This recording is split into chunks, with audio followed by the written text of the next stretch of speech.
নমস্কার বন্ধুরা। আজকে আমরা আলোচনা করব ভালোবাসা কি একটি আবেগ, অনুভূতি, না একে এটি পছন্দ। আমি ভাবতেও পারছি না যে খুব বেশি মানুষ আমার সাথে এ বিষয়ে একমত হবে, কিন্তু আমি বিশ্বাস করি যে ভালোবাসা একটি পছন্দ। দাবি ত্যাগ এর মানে এই নয় যে আকর্ষণ একটি পছন্দ।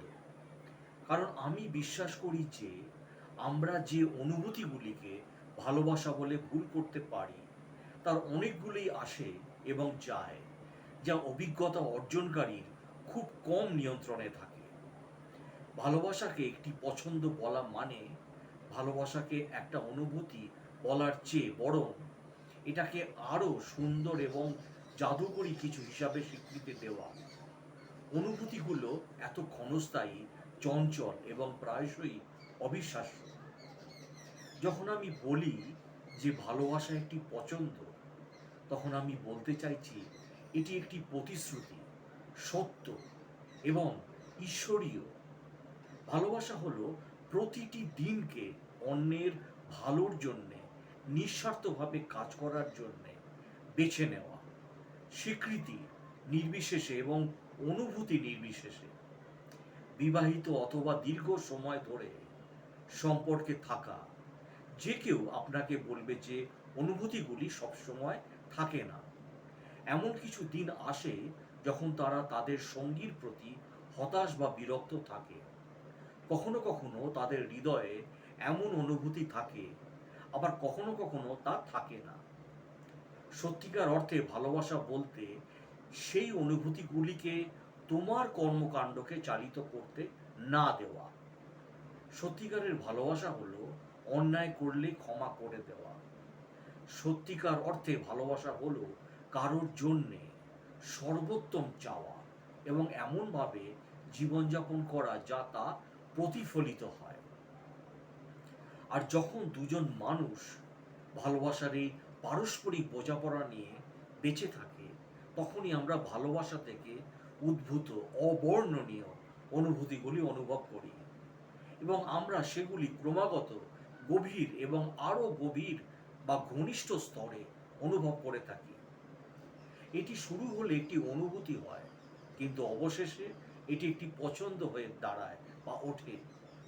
দেখো, তুমি কাকে ভালোবাসো তা তুমি বেছে নিতে পারো না। এটা ঘটে, সত্যি তাই হয়। তুমি একদিন ঘুম থেকে উঠে বুঝতে পারো যে তুমি এই ব্যক্তিকে ভালোবাসো, পৃথিবীর অন্য যে কোনো কিছুর চেয়েও বেশি ভালোবাসো। কিন্তু তুমি কোথা থেকে যাবে সেটা তোমার নিজের সিদ্ধান্ত। তুমি হয় সেগুলো বলবে কি বলবে না। এর সাথে শত শত সম্ভাবনা জড়িত থাকতে পারে এবং তুমি হয়তো ভাবতে পারো যে সেগুলো বলা বোকামি হবে, এতে পরিস্থিতি আরো খারাপ হবে এবং তুমি সারা জীবন অনুশোচনা করে বেঁচে থাকবে। অথবা তুমি তাদের বলবে এবং ব্যাপারটা জটিল করে তুলবে তোমার জন্য এবং অন্যদের জন্য। এখন তোমরা দুজনেই ঝামেলায় আছো, অথচ হয়তো তারাও তোমাকে ভালোবাসে, কিন্তু তাদের এই সমস্ত সীমাবদ্ধতা তাদের বাধা দিচ্ছে। হয়তো তারা তোমার সাথে থাকতে চেয়েছিল কিন্তু পারে না বা পারেনি।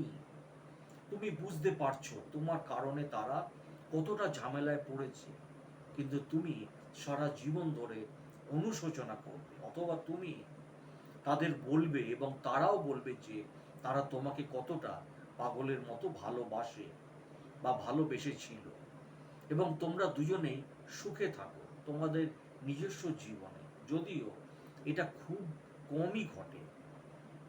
তাহলে দেখো, এটি একটি অনুভূতি দিয়ে শুরু হয়।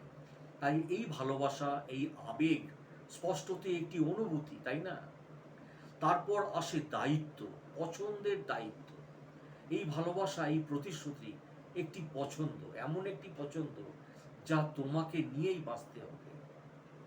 ফলাফল যাই হোক না কেন, অনুভূতি, আবেগ এবং সংবেদন বিভিন্ন উৎস থেকে উদ্ভূত হয়, যথাক্রমে মন এবং শরীর।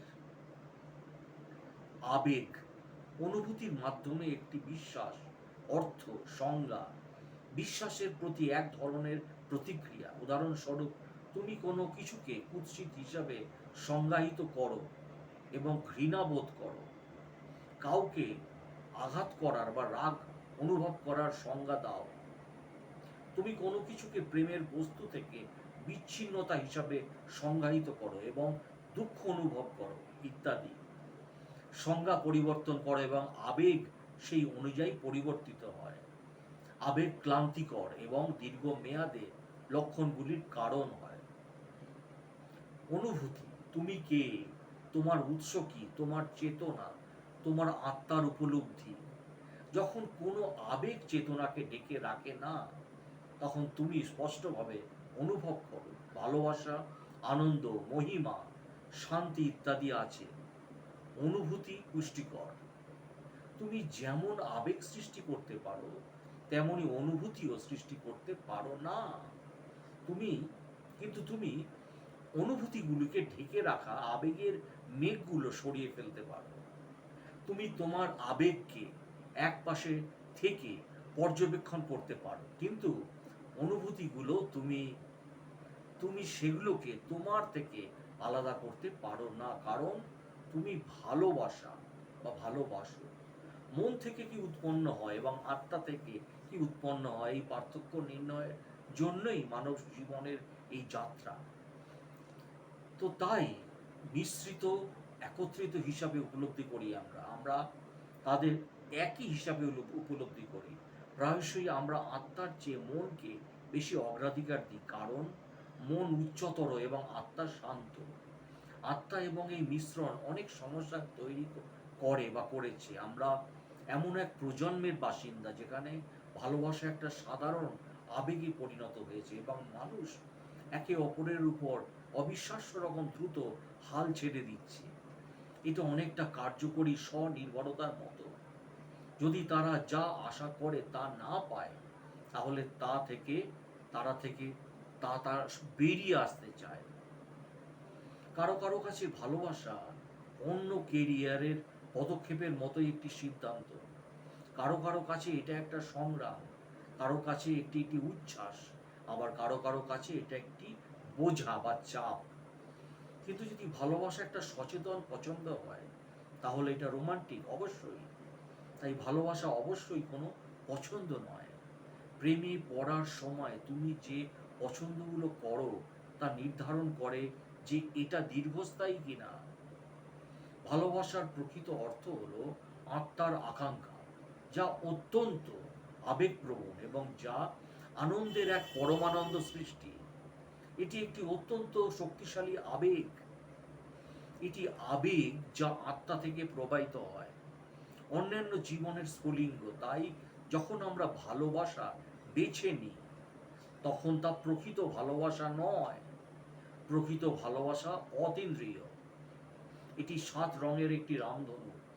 এটি নিঃশর্ত, এটি চিরন্তন। আমরা যা বেছে নিই তা হলো সেই ভালোবাসা যা বলে আমি তোমাকে ভালোবাসি কারণ আমার তোমাকে প্রয়োজন। আমরা এখন প্রয়োজনে ভালোবাসি, নিঃস্বার্থে ভালোবাসি না। কিন্তু যখন ভালোবাসা হয়, তখন ভালোবাসাই বলে আমার তোমাকে প্রয়োজন কারণ আমি তোমাকে ভালোবাসি। এটা একটি স্ফুলিঙ্গ। এটি ঐশ্বরিক শক্তি যা আত্মা থেকে আত্মায় প্রবাহিত হয়।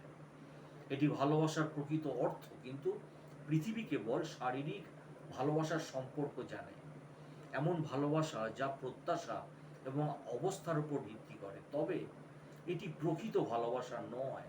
হ্যাঁ বন্ধুরা, যখন ভালোবাসা একটা পছন্দ হয়ে যায়, তখন সেটা সত্যিকারের ভালোবাসা থাকে না। ভালোবাসা কোনো ক্ষণস্থায়ী সুখের অনুভূতি বা কারোর প্রয়োজনের অনুভূতি নয়। এটা তোমার ভালোবাসার মানুষটির জন্য ক্ষুধার একটি স্থায়ী অনুভূতি। যতদিনই তুমি একসাথে থাকো না কেন, তুমি কখনোই সন্তুষ্ট বোধ করো না। যখন এটা একটা পছন্দ হয় যে চালিয়ে যাওয়া উচিত নাকি হাল ছেড়ে দেওয়া উচিত, এটা আর তোমার অনুভূতির সিদ্ধান্ত নয়।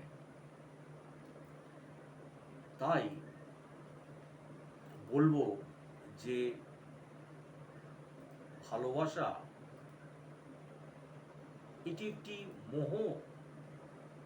ভালোবাসা কি আবেগ না অনুভূতি, নাকি এটি একটি মোহ? কোনটা? এটা তোমার মনের সিদ্ধান্ত। আর শেষ কথা, যখন তুমি সঠিক ব্যক্তির সাথে দেখা করবে, তখন তুমি জানবে যে তুমি এই ব্যক্তি ছাড়া আরো কার প্রেমে পড়তে পারবে না। তাহলে না, মোহ একটি অনুভূতি, উত্তেজনা একটি অনুভূতি, সুখ একটি অনুভূতি, ভালোবাসা অনুভব করা একটি অনুভূতি, প্রেমে থাকা এই সমস্ত অনুভূতি তৈরি করতে পারে, কিন্তু প্রেমে পড়া কোনো অনুভূতি নয়। একদিন তোমার সঙ্গীর সাথে ঝগড়া করার পর বাড়িতে যখন ভাবো যে সে প্রতারণা করেছে এবং অন্য কারো সাথে সময় কাটানোর পর ঈর্ষান্বিত হয়েছে। ধরো তারা তোমাকে অনেক বিরক্ত করেছে, তাই তুমি নিশ্চিন্তে বাড়ি ফিরে এসছো, কিন্তু তারপর তোমার সঙ্গী আবার বিরক্ত হয়ে ওঠে এবং তোমাকে আরো বেশি বিরক্ত করে এবং এমন কিছুর জন্য অভিযুক্ত করে যা তুমি কখনো করনি। তাদের কথাগুলো তোমার অনুভূতিকে অনেক আঘাত করেছে এবং এরপরে তারা এমনভাবে ঘর থেকে বেরিয়ে যায় যেন তুমিই দোষী। ধরো পরের দিন তারা বুঝতে পারে যে তারা ভুল করেছে এবং বিনা কারণে তোমার উপর আঘাত করেছে, তারা ক্ষমা চেয়েছে। যদি তুমি তাদের প্রেমে পড়তে, তাহলে তুমি তাদের ক্ষমা করে দিতে এবং তাদের ঈর্ষার সমস্যা সমাধানের জন্য একটি উপায় বের করতে। তুমি তাদের বিশ্বাসের অভাব দূর করার চেষ্টা করবে। যত সময় লাগুক না কেন, তাদের আরো ভালো মানুষ হতে সাহায্য করার জন্য তুমি যে কোনো কিছু করতে ইচ্ছুক হবে। যদি তুমি তাদের প্রেমে না পড়তে, তাহলে তুমি তাদের লুকোনো দাগগুলো উপেক্ষা করে দেখতে যে ওই ব্যক্তি তোমার আদর্শ ব্যক্তি নয়। তুমি ভাববে যে তাদের সাথে থাকাটা অনেক কষ্টকর, তাই তুমি তাদের সাথে সম্পর্ক ছিন্ন করতে বা করবে এবং নতুন কাউকে খুঁজে বের করার চেষ্টা করবে যার তাদের কোনো সমস্যা নেই। তোমার সম্পর্কের ক্ষেত্রে প্রচেষ্টা করতে তোমার কোনো কষ্ট হবে না। আর মানুষ যখন বলে ভালোবাসা একটা পছন্দ, তখন এটাই বোঝায় ভালোবাসাই সেই জিনিস যা সেই সুখী অস্পষ্ট অনুভূতিগুলির কারণ হয়, কিন্তু এটা নিজেই কোনো অনুভূতি নয়। আমাদের জীবনটা যেমন সহজ, ঠিক তেমনি আবার কঠিন। আমাদের জীবনটা কোনো কোনো সময় থেমে যেতে চায়, কিন্তু আমরা যদি থেমে যাই তাহলে আমরা কিন্তু জীবন যুদ্ধে হেরে যাব। তাই ভালোবাসায় থাকো, যে তোমাকে প্রকৃত ভালোবাসে তার সাথেই থাকো, প্রয়োজনে নয়, নিঃস্বার্থে ভালোবাসো একে অপরকে। ভিডিওটি ভালো লাগলে প্লিজ চ্যানেলটিকে সাবস্ক্রাইব এবং শেয়ার করে দাও।